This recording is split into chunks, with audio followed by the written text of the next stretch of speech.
사회심리학자 조나선 하이트라고 하는 사람이 있습니다.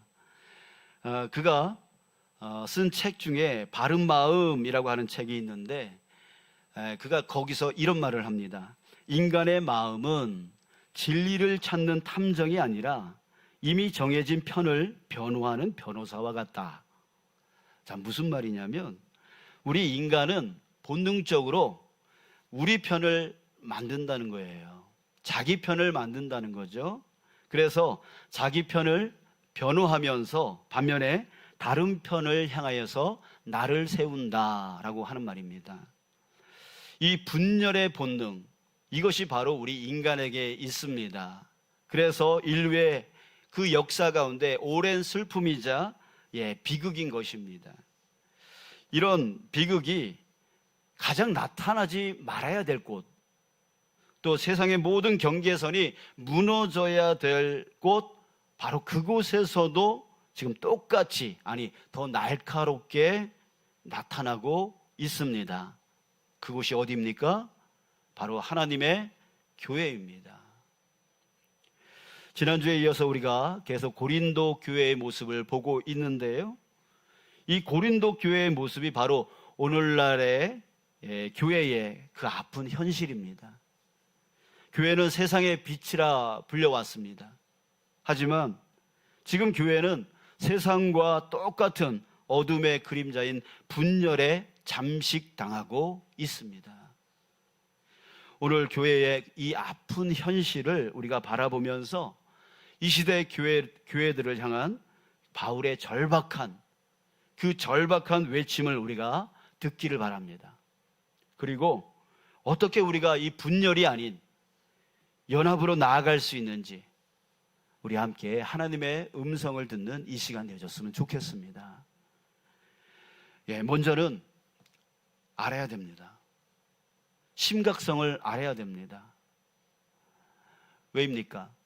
우리가 병원에 가면 가장 먼저 하는 일이 뭐죠? 우리 일부 예배 때 어떤 분이 그러더라고요. 접수요.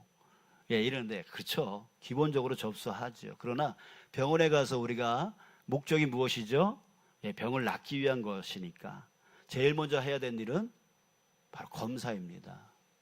검사를 해야 진단을 할 수 있고, 또 진단이 나와야 또 약으로 할지 주사로 할지 수술로 할지 이런 처방이 이제 내려지게 되어지죠. 오늘 본문 10절에서 바울은요, 너희 가운데 분쟁이 없이라고 하는 말을 합니다. 여기서 분쟁이라고 하는 이 말을 헬라어로 스키스마타라고 하는데요, 이 본래 뜻은 찢어진 틈, 갈라진 조각입니다. 지금 고린도 교회는 스키스마타, 바로 찢어지고 갈라지고 있다라고 하는 거예요. 분쟁으로 인해서 서로 갈갈이 찢어져 있다라고 하는 말입니다. 그들은 나는 바울에게, 나는 아볼로에게, 나는 게바에게 속했다라고 하면서 서로 갈라져 있었습니다. 우리는 입술로는 한 주님을 섬긴다라고 말합니다. 자, 하지만 사실 여전히 우리는 자기 편을 나누고 있습니다. 우리는 어떤 사람들입니까? 좋든 싫든 예수님이 보내신 곳에서 예수님이 맡겨진 일을 감당하는 사람들입니다. 자, 그런데 나는 어떤 사람이 좋더라, 나는 어떤 교회가 좋더라. 여러분, 이렇게 우리가 선호하는 인물, 또 신학적인 노선, 또 사역의 스타일이 어느새 예수님보다 더 높은 기준이 되어져서 그 기준을 가지고 사람을 판단하고 교회를 판단하고 있습니다. 경건의 열심이라고 하는 사람도 또 위험합니다. 여러분, 바리새인을 한번 생각해 보세요. 그들은 누구보다 경건하게 살려고 누구보다 애쓰는 사람들이에요. 자, 그런데 그들이 이런 말을 합니다. 누가복음 18장 11절에서 하나님이여, 나는 다른 사람들 곧 토색, 불의, 간음을 하는 자들과 같지 아니하고 이 세리와도 같지 아니함을 감사하나이다. 자신의 경건을 남을 정죄하는 곳에 사용하고 있습니다. 나는 저 사람보다 깨끗하니까, 나는 저 사람보다 더 경건하니까 자기를 내세우면서 다른 사람들을 정죄하고 있는 도구로 사용하고 있더라는 거예요. 자, 여러분, 지금 이 순간에도요, 우리의 말과 생각과 태도로 인해서 분열이 계속 일어나고 있을지 모릅니다. 에베소서 1장 23절에 교회는 그의 몸이라 라고 했습니다. 또 골로새서 1장 18절에서도 그는 몸인 교회의 머리시다 라고 했습니다. 여러분, 예수님은 누구십니까? 바로 교회의 머리이십니다. 그럼 교회는 무엇이라고 해요? 머리이신 주님의 몸이라고 합니다. 예, 교회는 그리스도의 몸입니다. 그러니 분열이 무엇이 됩니까? 분열은 바로 그리스도의 몸을 찢어버리는 일이 되어지는 거예요. 몸, 그리스도의 그 몸을 갈갈이 찢어버리는 게 바로 분열이라고 하는 거예요. 분쟁이라고 하는 거예요. 10절에서 바울이 말합니다. 형제들아, 내가 우리 주 예수 그리스도의 이름으로 너희를 권하노니. 여러분, 권하다라고 하는 이 파라칼로라고 하는 이 말은 그냥 말 한마디 하는 걸 얘기하는 게 아니라 그 의미로 본다면 간청하다, 탄원하다, 이런 뜻을 갖고 있어요. 지금 사도 바울은요, 간절한 마음으로 지금 간청하고 있어요. 간절한 마음으로 지금 탄원하고 있어요. 자, 왜요? 분열이 뭐라고요? 예수님의 몸을 갈갈이 찢어버리는 일이 되기 때문입니다. 그 분쟁이 예수님을 완전히 찢어버리고 죽여버리는 일이 되어지고 있는 것이기 때문에 그래요. 그래서 간절히 간청하고 있는 거예요. 뭐라고 간청하고 있냐면, 모두가 같은 말을 하고 너희 가운데 분쟁이 없이 같은 마음과 같은 뜻으로 온전히 합하라. 온전히 합하라. 그것은 예수님의 그 몸을 찢어버리는 일과 같은 거다 라고 하면서 간청하고 그렇게 탄원하고 있는 겁니다. 여러분, 이것은, 이 분열의 문제를 해결하는 것은요, 우리가 반드시 이루어야 될 미션입니다. 선택이 아니라 반드시 이루어내야 돼요. 자, 그런데 이제 두 번째로, 이것이 사람으로 해결할 수 없다는 것입니다. 바울은 이 분열을 어떻게 해결하고자 했을까요?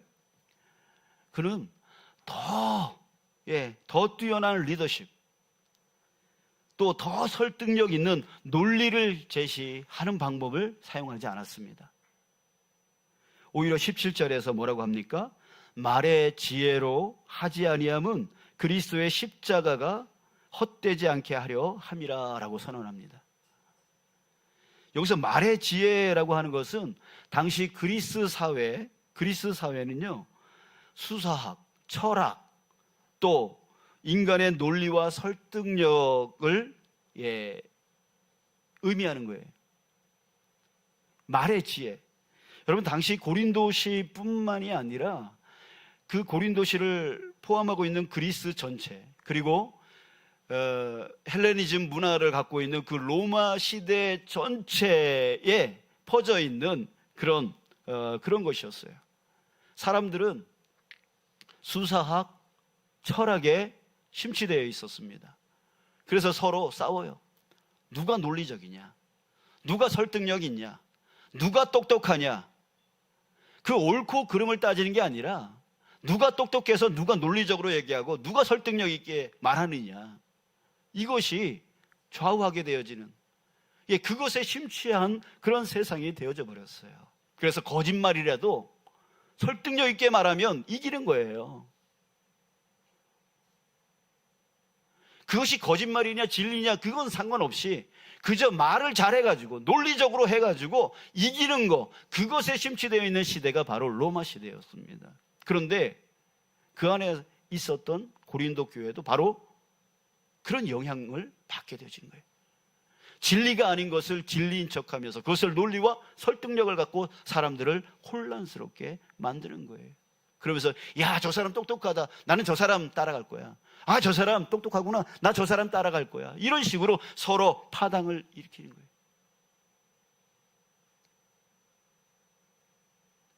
그러나 바울은 단호하게 말합니다. 그런 인간적인 방법은 오히려 분열을 더 일으키는 것이라고, 오히려 그리스도의 십자가를 헛되게 만드는 것이라고 말하고 있습니다. 여러분, 아무리 선한 의도가 있더라도요, 인간 중심의 하나됨은 결국 다른 배타성과 폭력을 일으키게 돼 있어요. 싸움이 일어나게 돼 있어요. 여러분, 나라와 나라가 지금 전쟁을 치르고 있잖아요. 근데 누가 잘못했다는 말 하나요? 잘못했다는 말 안 하잖아요. 서로 옳은 거예요. 서로 옳은 거예요. 그러니까 결국 인간 중심의 하나됨은 배타성을 불러일으키고 폭력을 낳을 뿐입니다. 교회는 수사학, 철학, 논리, 설득력으로 하나 되게 만드는 곳이 아닙니다.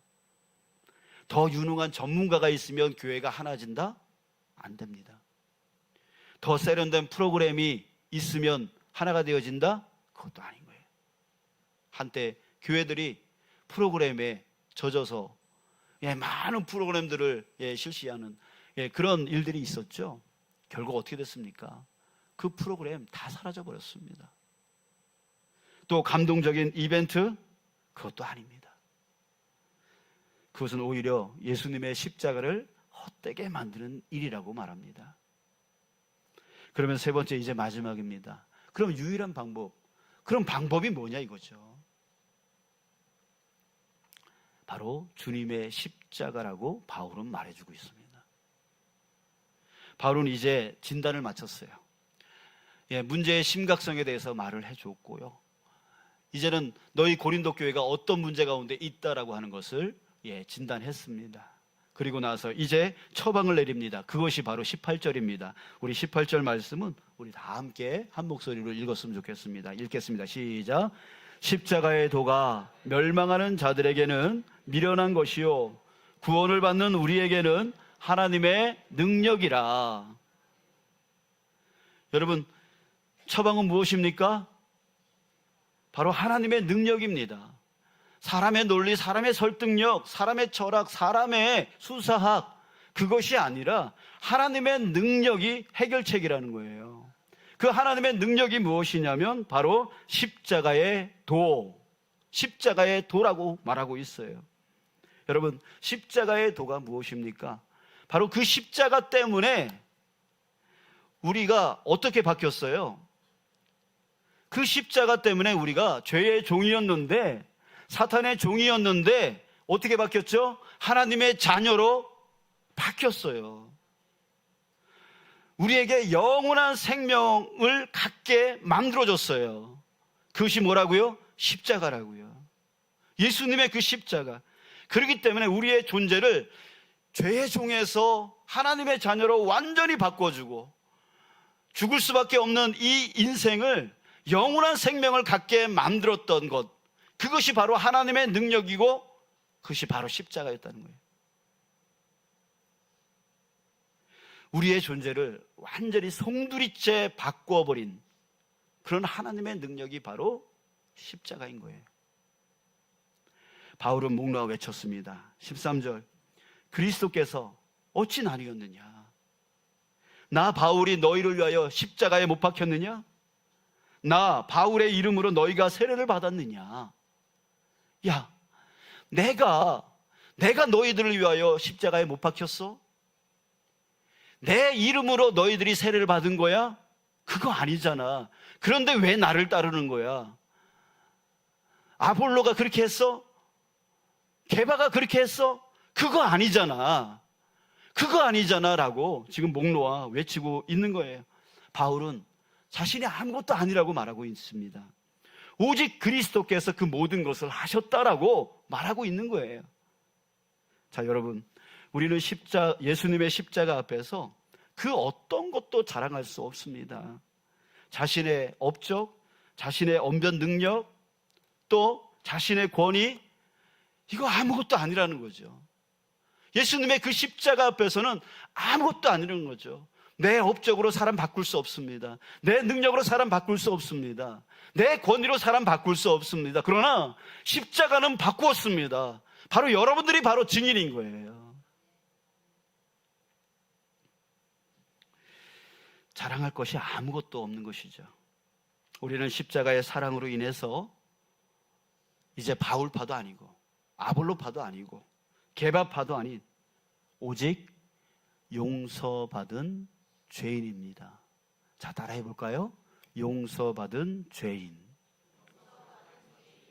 자, 여러분, 이제 이것을 잊어버리면 안 돼요. 여러분들이 누구냐? 바로 용서받은 죄인이라는 거예요.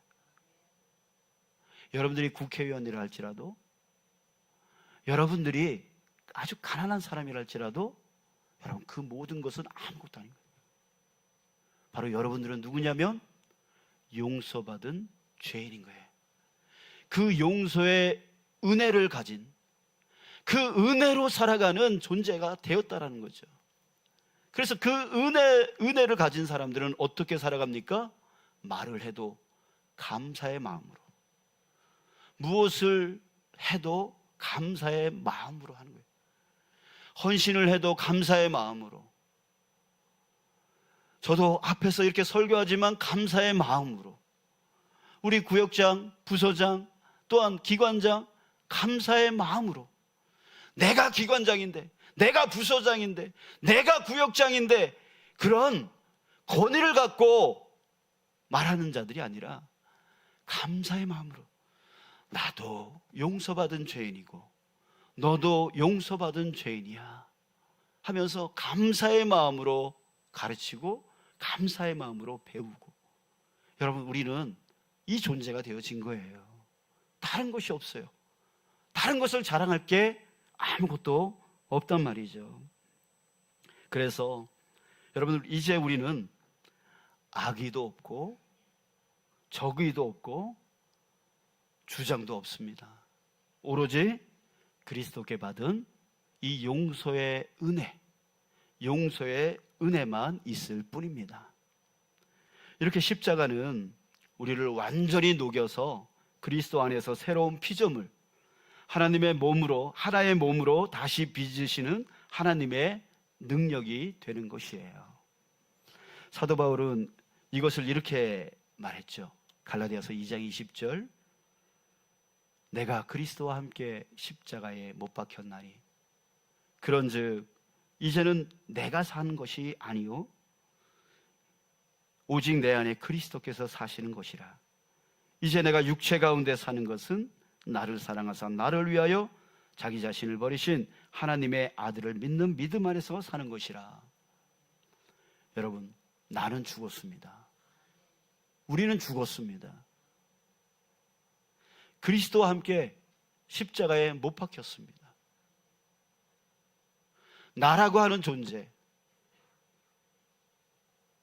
죽었습니다. 그런즉 이제는 내가 사는 것이 아닙니다. 오직 내 안에 그리스도께서 사시는 것이, 내가 드러나는 것이 아니라 그리스도께서 드러나는 것이에요. 이제 내가 육체 가운데 사는 것은 나를 사랑하사 나를 위하여 자기 자신을 버리신 하나님의 아들 예수 그리스도를 믿는 믿음 안에서 사는 것이라. 이것이 바로 우리의 삶입니다. 누구의 말이 내 생각에 맞더라도 따라가지 마십시오. 누구의 업적이 너무 좋아 보여도 따라가지 마십시오.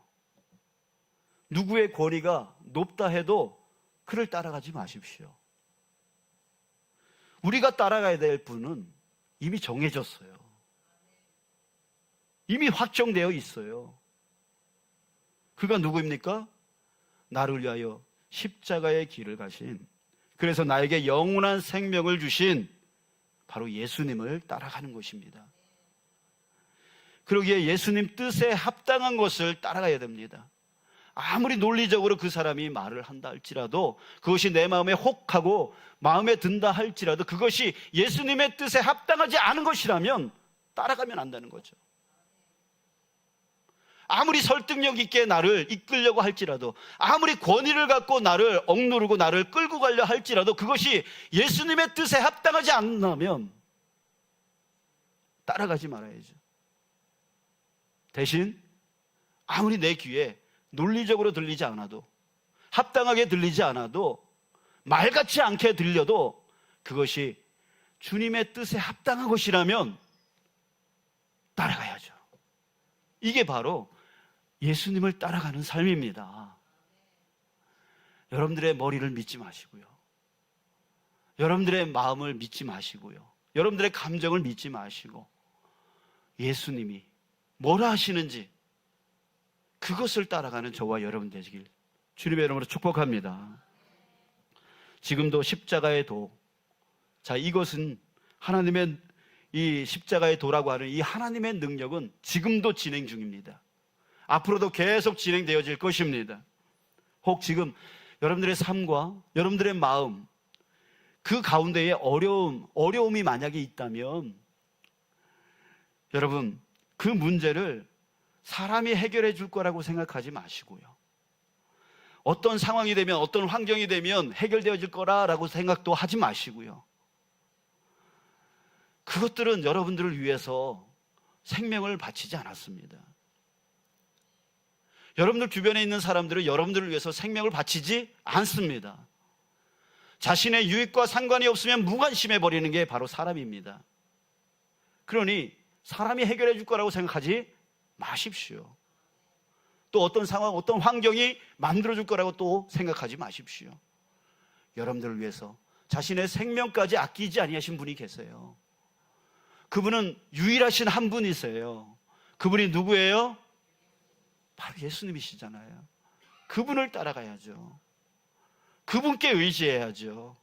그러면 여러분, 혹 지금 여러분들 마음 안에, 여러분들 삶 안에 지금 고난과 힘듦과 어려움이 있다면, 그래서 그것을 가지고 그 나를 위하여 희생해 주신 그 예수님 앞으로 가지고 나간다면,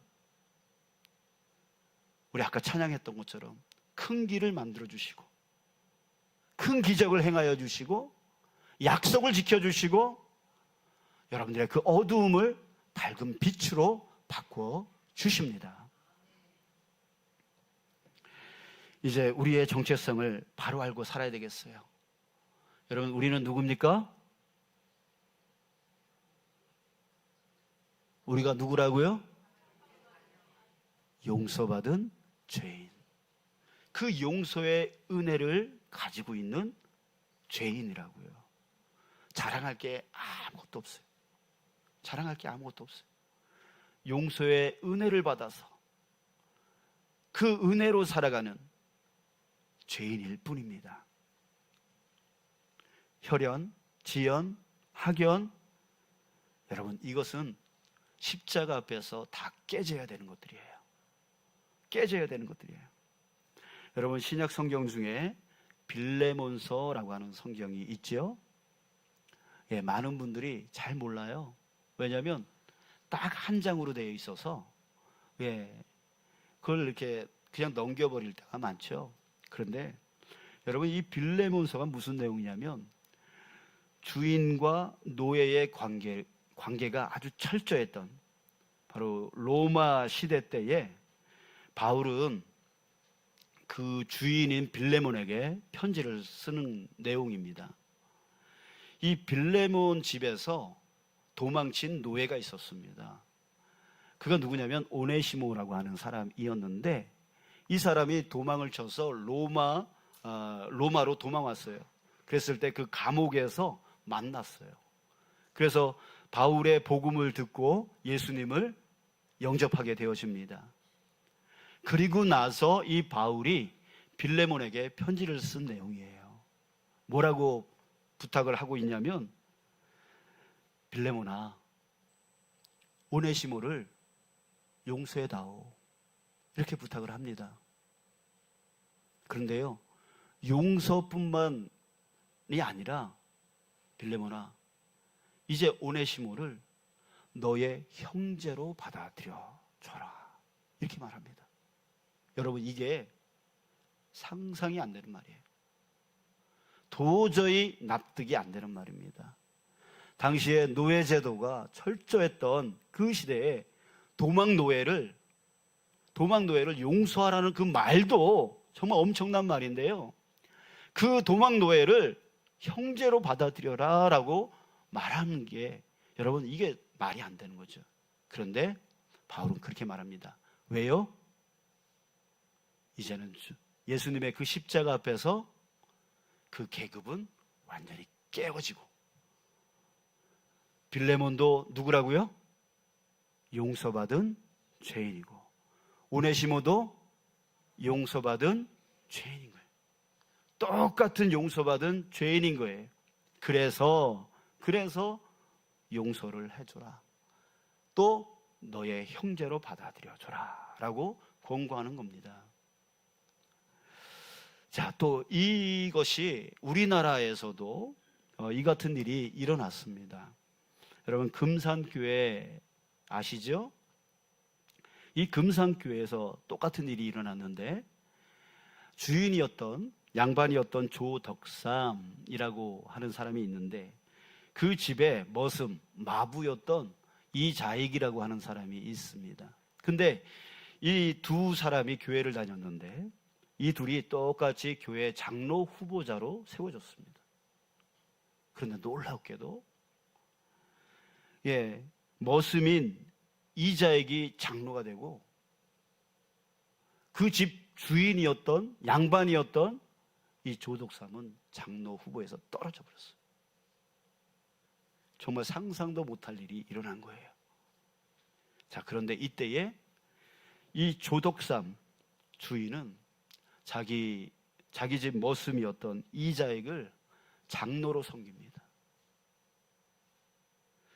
그뿐만이 아닙니다. 이 이자익이 너무나 열심히 장로로서의 역할을 잘 감당하니까 이 사람을 평양신학교로 보냅니다. 그리고 그 학비에 그 모든 것을 다 지원해 줍니다. 목사로 세워주는 거죠. 근데요, 거기서 멈추지 않아요. 이 목사가 된 이자익을 금산교회로 담임 목사로 청빙을 합니다. 그래서 담임 목사로 섬기는 거예요. 여러분, 이것이 어떻게 가능할까요? 양반과 하인이, 머슴이 완전히 갈라져 있는 계급사회였던 조선시대에 어떻게 이런 일이 일어날 수 있었을까요? 그것이 바로 예수님의 십자가 때문입니다. 예수님의 그 십자가 앞에서 깨지는 거예요. 계급이 깨지는 거예요. 너도 용서받은 죄인이고 나도 용서받은 죄인이다 라고 하는 그것이 바로 이 조덕삼 이분에게 깨달아지는 거예요. 그래서 이 이자익을 계급사회의 눈으로, 시각으로 이 이자익을 바라본 게 아니라 바로 나도 너도 용서받은 죄인이다, 용서의 은혜를 갖고 있는 죄인이다, 그 은혜가 나에게도 넘치고 너에게도 넘친다, 그러니 네가 장로가 된들 내가 떨어진들 그게 무슨 상관이냐, 그렇게 해서 섬기는 거예요. 여러분, 예수님의 십자가 앞에서는요 그 모든 것이 다 깨어져 버리는 거예요. 오로지 뭐만 남게 되어지냐면 용서받은 죄인만 남게 되어지는 거예요. 그래서 그 은혜로 인하여 항상 감사하고 그 은혜로 인하여 헌신이 즐거운 거죠. 나 자신의 시간과 나 자신의 물질과 나 자신의 그 몸을 헌신하는 그조차도 너무나 감사하고 기쁜 거예요. 왜? 용서의 은혜가 있기 때문에. 용서의 은혜가 있기 때문에. 자, 사랑하는 여러분, 이제 우리 예수님 앞에 서는 저와 여러분 되시길 간절히 소원합니다. 예수님 앞에서 나의 그 모든 거칠애들이 완전히 다 깨어지는 자 되어지길 원합니다. 여러분들도 아시잖아요. 국회의원이 이렇게 자동차 몰고 가다가 교통법규를 어겨가지고 경찰한테 잡혔어요. 문 열자마자 무슨 말 한다고요? 내가 누군지 알아? 여러분, 그런 얘기 들으면 얼마나 꼴불견입니까? 여러분, 이제 우리 꼴불견 있게 살아가는 자 되지 않기를 원합니다. 내가 누군지 알아? 여러분, 우리는 그건 아무것도 아닌 거예요. 우리가 누구라고요? 용서받은 죄인. 용서받은 죄인이라고요. 용서의 그 은혜가 내 안에 넘쳐서 너무 감사한 거예요. 주님께서 맡겨주신 이 일이 너무 감사한 거예요. 나에게 영원한 생명이 있는 게 너무 감사한 거예요. 내가 죄의 종이었는데 하나님의 자녀된 것이 너무나 감사한 거예요. 그 감사를 갖고 말하고 행동해 나가는 그런 자의 삶, 바로 저와 여러분들이 되어질 때에 우리 교회는 하나 되어질 줄 믿습니다. 여러분들의 가정은 하나 되어질 줄 믿습니다. 여러분들의 직장 하나 되어질 줄 믿습니다. 여러분, 우리 그렇게 살아가는 저와 여러분 되시길 주님의 이름으로 축복합니다.